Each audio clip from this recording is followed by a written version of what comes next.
So, hi, it's Jonathan from Premier. So, I'm here with Pete from the York Community Stadium, home of York City and the York Knights. And you had an issue, didn't you? What could you Yeah, we explain had what an the issue? issue around pitch side with the tarmac. It was getting awfully green, slimy, snotty, horrible. It's from when we spray the pitch with different chemicals. It was just a build up of residue.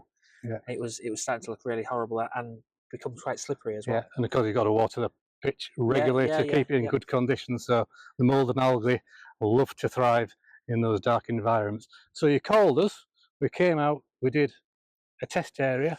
yeah, yeah, yeah. I think we passed the audition. Yeah, yeah, it's You fantastic. We got did a little square that everyone was like, "Wow, look at that!" so we did the little test area, came back. So what we did, we actually soft washed the tarmac.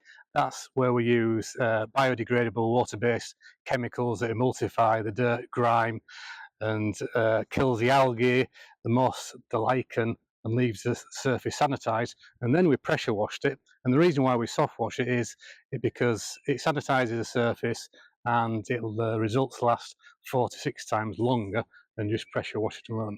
So we were here a few days, and what do you think of the results? Looks absolutely brilliant. It looks That's really, good. really good. It looks good as new again. Everyone's really happy. I've had a comment this morning actually by someone saying how good it Oh, looks. fantastic. So yeah, yeah, really, really That's good. great. So Really happy. you'd be quite happy to Oh, recommend us? definitely. I'd recommend you again. We're going to get some more work done by you in the future, and the concourses will be next to be done. So yeah, we'll just keep moving around every so often and put it Lovely. on a bit of a cleaning Lovely. schedule. That's fantastic. Super. So when York City win the Premier League, it'll all be down to having such a clean That's trackside. 100%. Nothing to do 100%. with the footballers. The green stuff's pointless. It's all about the track. That's it. So when you come and visit, just notice the track, how beautiful it looks. So thank you very much Yeah, for no problem. entrusting us No worries. to look after your property. We'll Anytime. look Anytime. forward to doing some more work for you in the future. So if you'd like to know any more about our exterior cleaning services, just check out our websites, premiersoftwashing.com or premierwindowcleaners.com. Or if you'd like to chat to me personally, feel free on 07808 803 270. Many thanks.